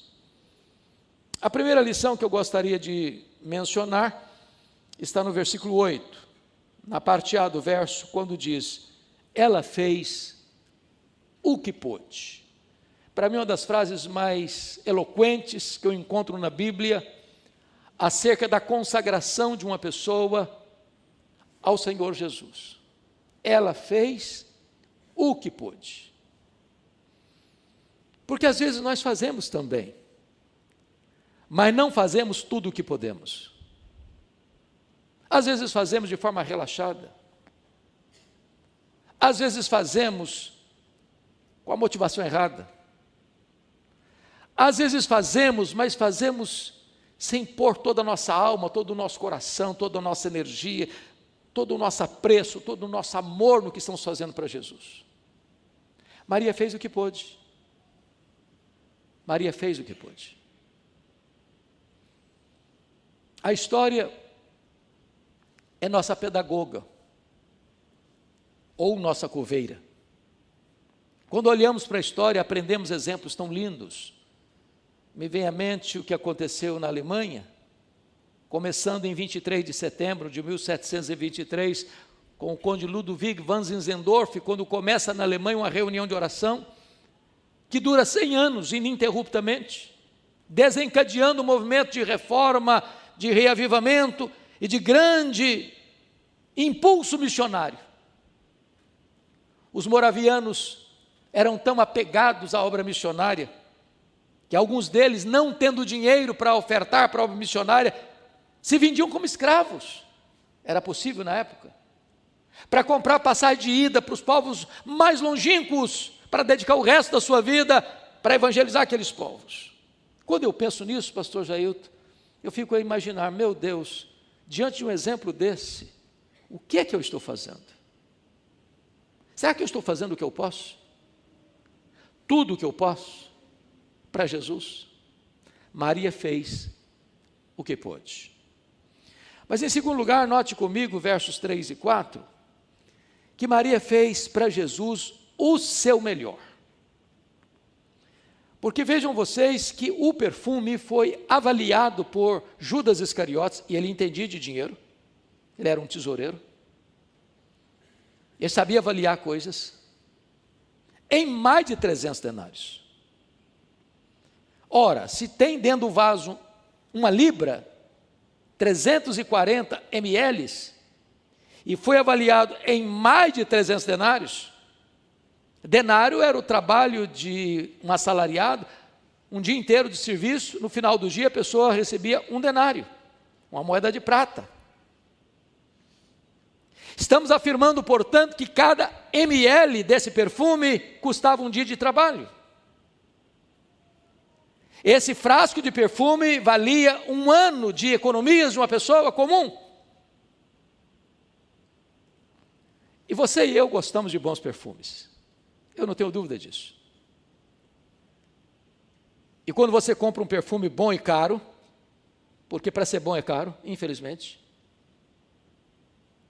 como é que você usa? É só um pouquinho? Num dia especial? Você diz para você mesmo, esse perfume tem que durar pelo menos 1 ano. E o que eu acho interessante é que alguns comentaristas dizem que Maria usou esse perfume porque foi o perfume que compraram para o sepultamento de Lázaro, sobrou um pouco lá, então ela dedicou o pouco que sobrou para ungir Jesus, mas não é isso que o texto quer dizer, obviamente não. Esse perfume era valiosíssimo, e ela não abre o frasco, ela quebra o frasco, para dizer o seguinte: eu não quero que sobre nenhuma gota. O que eu tenho, o melhor que eu tenho, e tudo que eu tenho, eu quero consagrar ao Senhor Jesus. Ela fez o seu melhor para Jesus.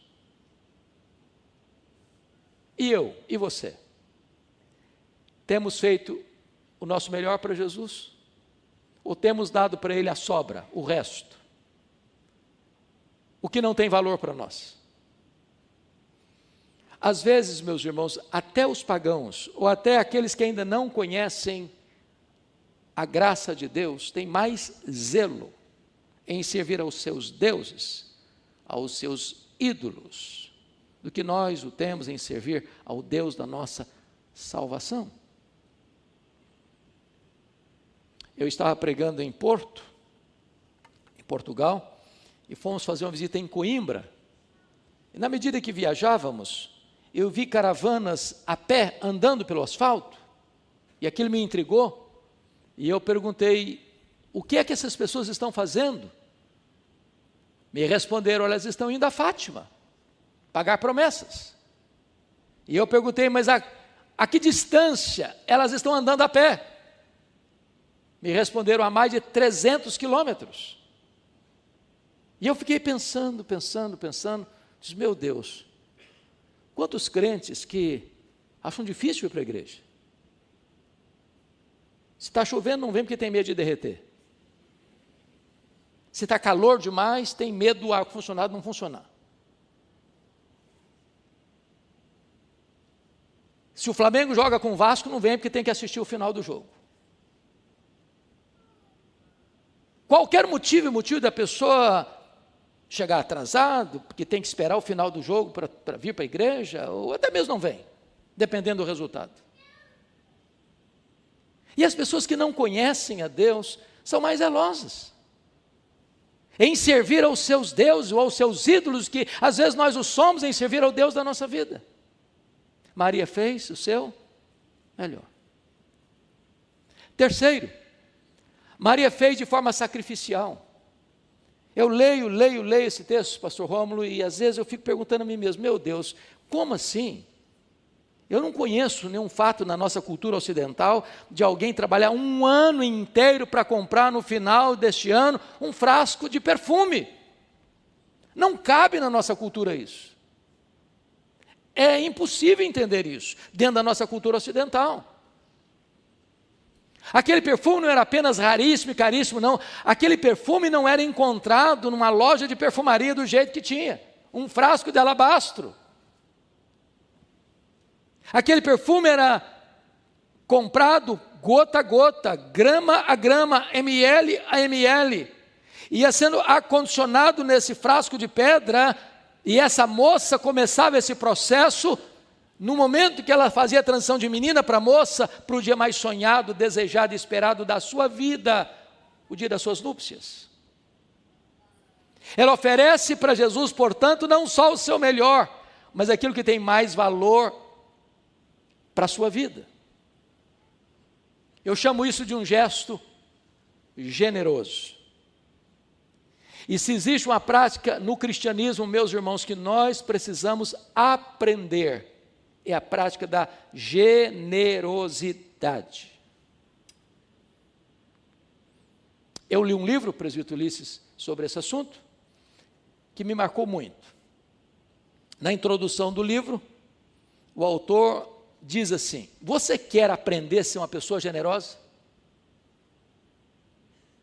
Ele diz, é simples. Passe numa loja, compre uma jarra de vidro transparente, bote na sua sala. Só um detalhe, não ponha flor, ponha terra, só terra. Para você passar por lá todo dia e olhar para essa jarra. Para lembrar a você duas coisas. Primeiro, de onde você veio. Segundo, para onde você vai. De onde você veio, quanto você trouxe? Trouxe nada. Para onde você vai, quanto você vai levar? Também não vai levar nada. Portanto, você não é dono de nada. Você é apenas um mordomo do dono. Ora, o que se requer do mordomo, diz a Escritura, é que eles sejam encontrados fiéis.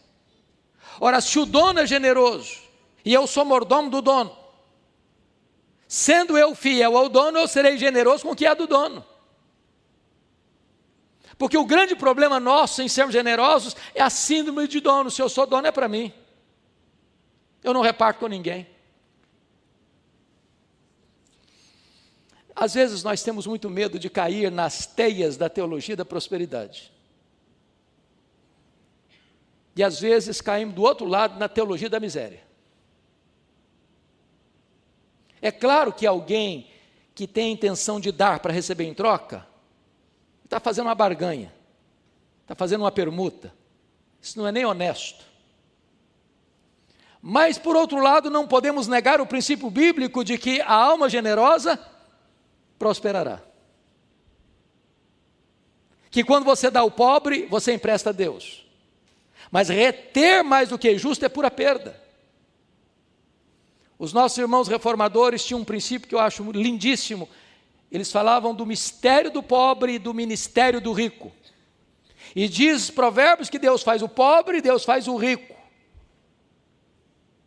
É Deus quem fortalece as nossas mãos para adquirirmos riquezas. Não pense você, porque você é mais rico, tem mais dinheiro, granjeou mais recursos, tem mais propriedades e tem uma conta bancária mais robusta, porque você é o cara. Não. É a bênção de Deus. É Ele quem fortalece as nossas mãos para adquirirmos riquezas. Agora, por que Deus dá mais? Para que você reparta com generosidade em vez de reter com usura. De tal maneira que o que não tem é suprido, e o que tem se alegra em doar, porque mais bem-aventurado é dar que receber. Essa foi uma lição que eu aprendi em casa. Aprendi com uma mulher analfabeta. Aprendi com a minha mãe. Lá em casa, pastor Jailton, na roça, se fazia compra uma vez por ano. Depois da colheita, ia para Mantena, terra do Ulisses, tinha a barateira lá, e a gente comprava tudo que precisava de roupa, e não era feita não, porque não tinha dinheiro para comprar roupa feita. A primeira calça pronta que eu comprei para mim, eu já era adolescente. Ia comprar as coisas para casa, comprava tudo em grande quantidade. E a minha mãe sempre comprou mais do que o dobro que precisávamos. Sempre. E quando questionávamos a ela, por que, mamãe? É porque nós precisamos ajudar aquelas pessoas que não têm. Se você ainda não experimentou esse princípio de Deus, eu encorajo você a começar. Reserve parte do seu orçamento para ajudar alguém. Não é uma coisa esporádica, não, sistematicamente. Qual é a ordem dessa ajuda? Primeiro, a própria família. Segundo, aos domésticos da fé. Terceiro, a todos os homens. Quarto, até seu inimigo. Se o teu inimigo tiver fome, dá-lhe de comer. Se tiver sede, dá-lhe de beber. E eu garanto a você que você descobrirá uma alegria tão grande e as recompensas espirituais tão profundas, que isso vai encher a sua alma de alegria e gozo. Porque a generosidade é um gesto que agrada o coração de Deus. Maria fez sacrificialmente, generosamente. Mas em quarto lugar, vejam comigo os versos 4 a 6, que Maria fez apesar das críticas que recebeu.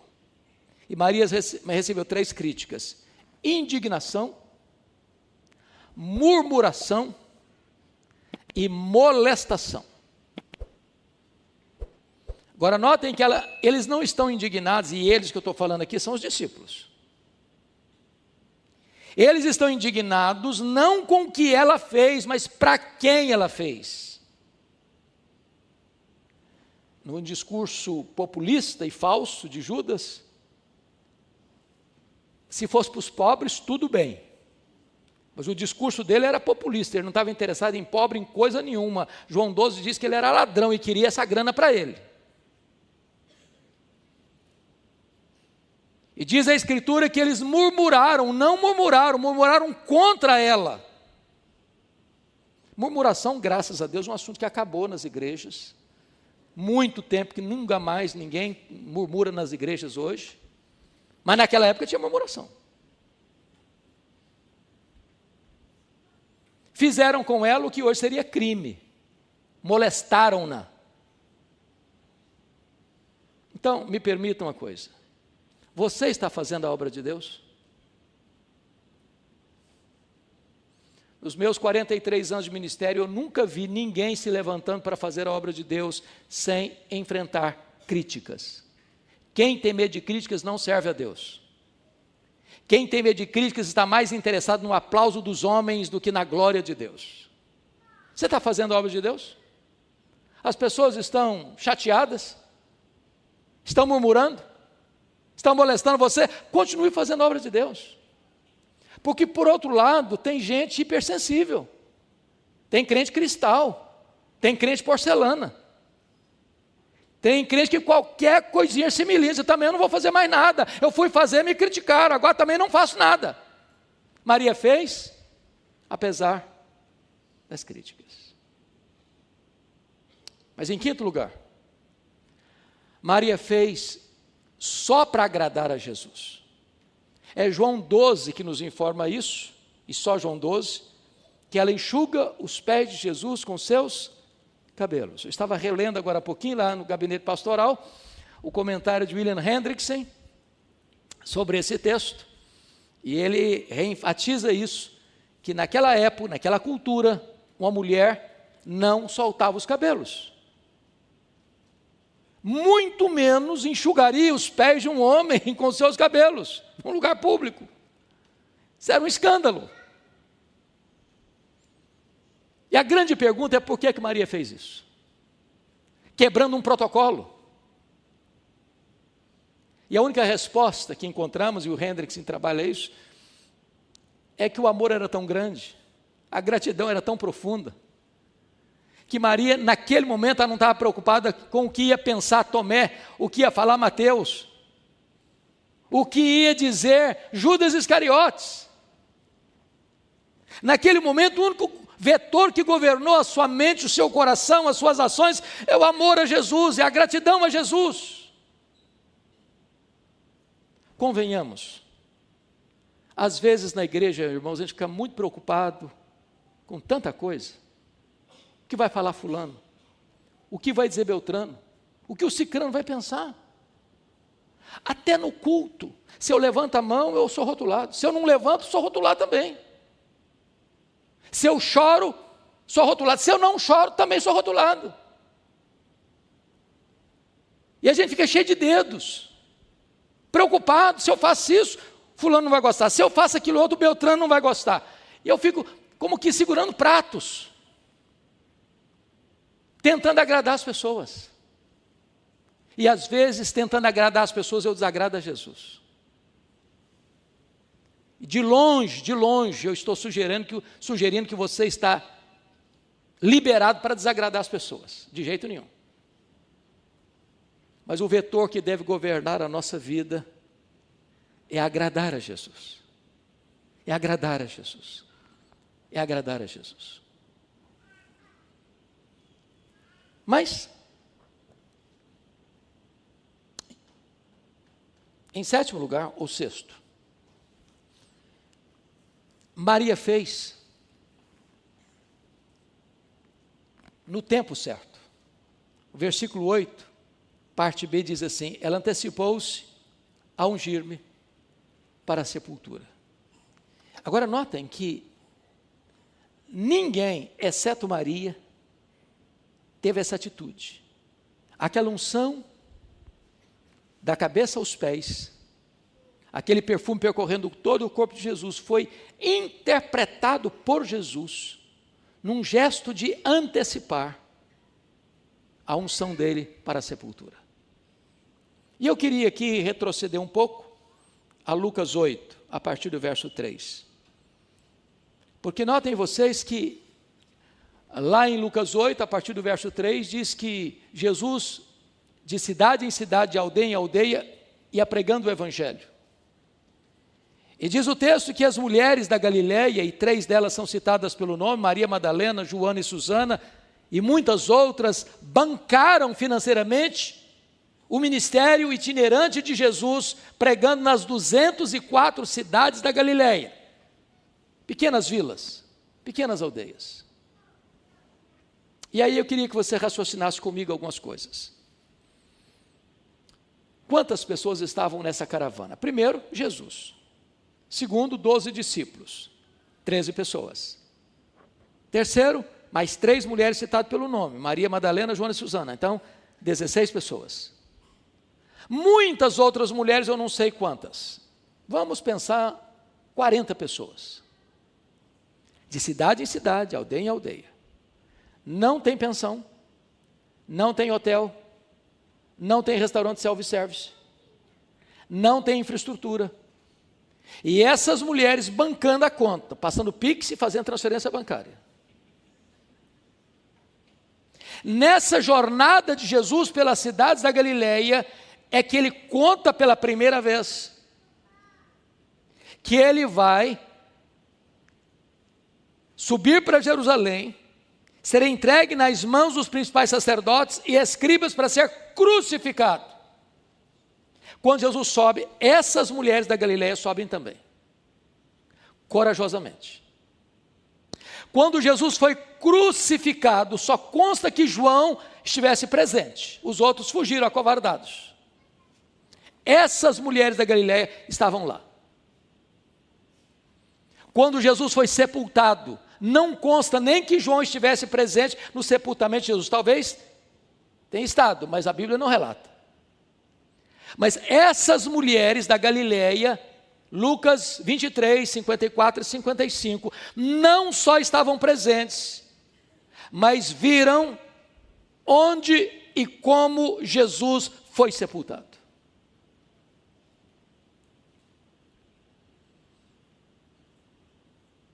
Quando chegou o sábado,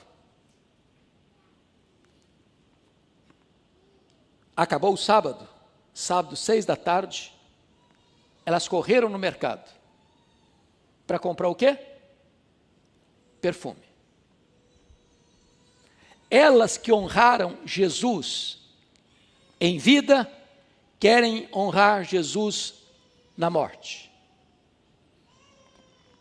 E a pergunta delas ao irem ao túmulo foi essa: quem vai rolar a pedra? Era muito pesada. E elas chegam e a pedra está rolada. E elas olham, o túmulo está aberto. E elas entram, o túmulo está vazio. E elas saem, um anjo pergunta para elas: o que vocês vieram fazer aqui? Procurar entre os mortos aquele que está vivo. Ele não está mais aqui não, ele ressuscitou. E sabe o que o anjo está dizendo para elas? Vocês fizeram muita coisa para Jesus, mas uma coisa vocês não fizeram: vocês não anteciparam a ungir o corpo dele para a sepultura. Agora ele não precisa mais desse perfume, ele ressuscitou. Lição, princípio: é preciso fazer no tempo certo. Há coisas na vida, irmãos, que não podem esperar. Ou você faz hoje, ou você nunca mais vai ter chance de fazê-lo. É aquela conversa, é aquele confronto, é aquela visita, é aquele perdão,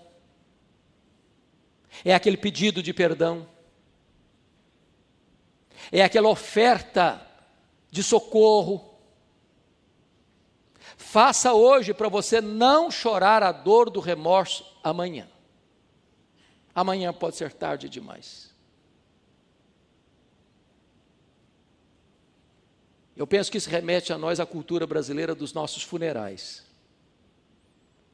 Se existe uma das coisas que mais me impressiona nos nossos funerais, é que eu nunca vi ninguém receber mais elogio do que defunto.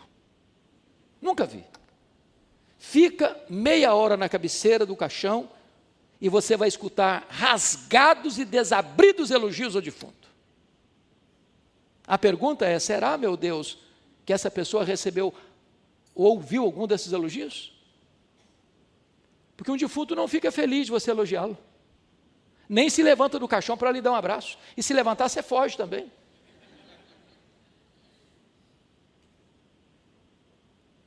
Então não espera a pessoa morrer para elogiar. Tem muita gente assim, muito espiritual, sabe, que diz: não, pastor, esse negócio de elogiar é um perigo, isso aí, a pessoa fica vaidosa. O que a Bíblia proíbe é hipocrisia. Mas um elogio sincero, na hora certa, com a motivação certa, é um bálsamo, é uma bênção. Eu hoje de manhã fiquei muito feliz lá no Encontro de Casais, e disse para o meu querido pastor Wendel Lessa, ao ouvi-lo, eu não tive o privilégio ainda, pastor, de ouvi-lo. Fiquei tão feliz, me alegro tanto.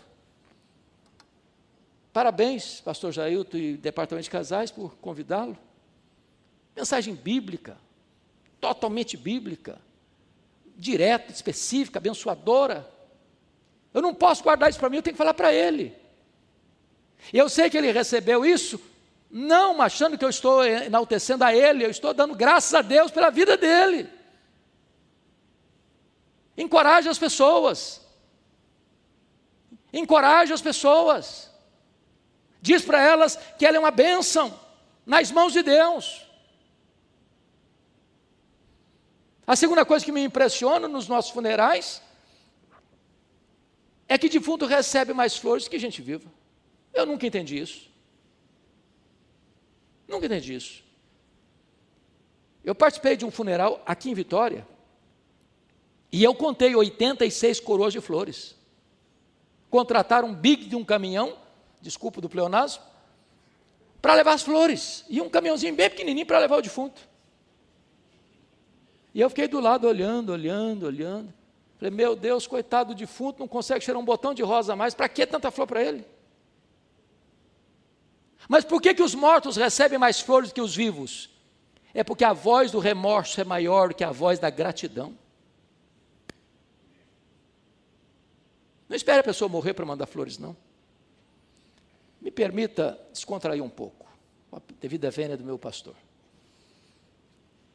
Dizem que os maridos capixabas são muito românticos. Eles não deixam passar em brancas nuvens jamais o aniversário da esposa, aniversário de casamento, sem mandar flores para a esposa. Não escutei nenhum amém.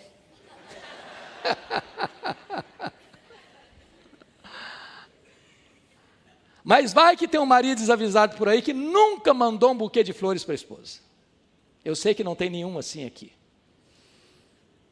Agora, minha irmã, se você nunca recebeu um buquê de flores do seu marido, se você for na frente, e ir na frente quer dizer morrer primeiro, você vai receber uma coroa de flores, e grande.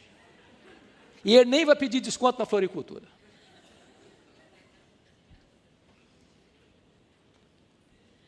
Não espere a pessoa morrer para mandar flores. Faça no tempo certo. Eu fico olhando a história do Davi, coração aperta. Sabe quantos anos Davi ficou brigado com seu filho Absalão? 11 anos. 11 anos. Um dia o Absalão mandou um recado para o pai dele assim: papai, eu prefiro que o senhor me mate, mas fale comigo.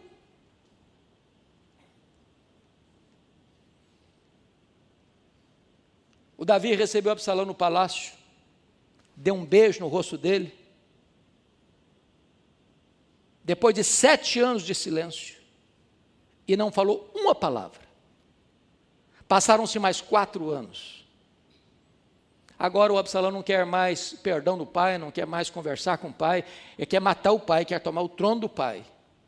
E nessa inglória empreitada, Absalão morre, é assassinado pelo general de Davi. E Davi chora muito. Diz: ah, Absalão, meu filho Absalão, quem me dera ter dado a minha vida por ti, agora é tarde, agora não adianta.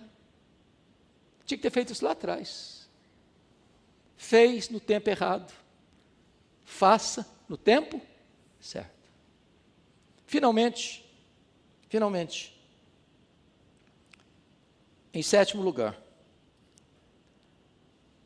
Maria fez com reflexos para a eternidade. Versículo 9 diz: em verdade vos digo, onde for pregado em todo o mundo o evangelho, será também contado o que ela fez para a memória sua. Isso me enche o coração de esperança, porque aquilo que Maria fez dentro de uma casa, talvez pequena, tão humilde, numa aldeia humilde, numa cidadezinha humilde, há 2000 anos praticamente, tem sido contado dos eirados da história, nos ouvidos do mundo.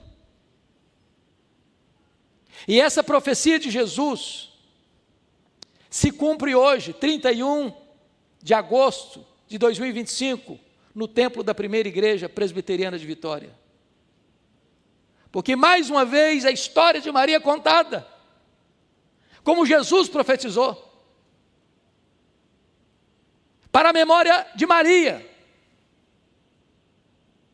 E a grande pergunta nesta noite é o que você, o que nós estamos fazendo hoje que vai impactar as futuras gerações.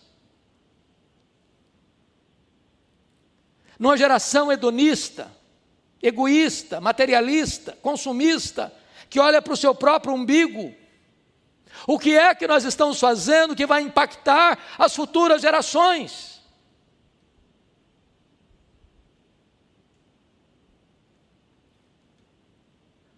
Se Jesus não voltar antes,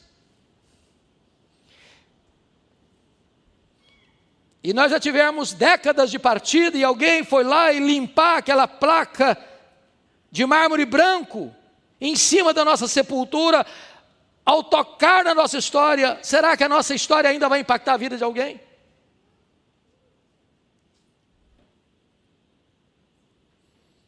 Nós temos memória curta, e Eclesiastes diz isso, no capítulo 1. E eu vou fazer um teste aqui com vocês. Quem nesse auditório sabe o nome do seu tetra-avô? Nome completo.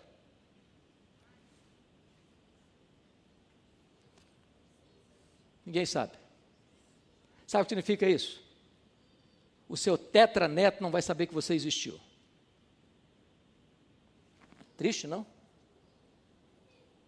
Triste. Quem sabe a gente possa mudar isso? Quem sabe possamos viver hoje como Maria viveu, de tal maneira que o que estamos fazendo hoje para Jesus vai reverberar na história. E quando as pessoas ouvirem e tocarem nessa história, elas vão relembrar que um dia alguém fez o que pôde, um dia alguém fez o seu melhor, um dia alguém fez de forma sacrificial, um dia alguém fez apesar de ser criticado, um dia alguém fez só para agradar a Jesus, um dia alguém fez no tempo certo, para a glória de Deus, e para impactar as futuras gerações. Eu concluo com a história do missionário David Livingstone.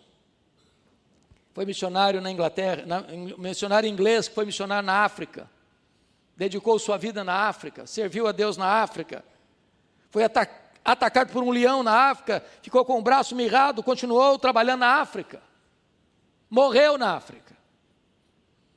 E os ingleses foram para a África para pegar o corpo dele, levar para a Inglaterra e sepultá-lo na Inglaterra. Os africanos disseram: vocês podem até levar o corpo dele, mas o coração dele vocês não vão levar. Ele amou a África, e o coração dele vai ser enterrado na África. Sabe o que fizeram? Abriram o peito dele, arrancaram o coração dele, e sepultaram o coração dele na África. Pegaram o corpo dele e levaram para Londres, sepultaram-no na abadia de Westminster, onde estão sepultados os reis e os nobres da Inglaterra. Quando você vai lá na África, em Malawi, lá tem uma catedral de chão batido, e tem uma plaquinha de bronze na parede, para a glória de Deus e em memória de David Livingstone. O túmulo mais visitado na abadia de Westminster não é dos reis, nem dos príncipes, é de David Livingstone. E lá tem uma plaquinha de bronze, para a glória de Deus e em memória de David Livingstone. A minha oração nesta noite, irmãos, é que possamos viver de tal maneira, que quando as pessoas tocarem na nossa história, elas possam glorificar a Deus, e a nossa história continue impactando as futuras gerações. Que Deus nos abençoe. Amém.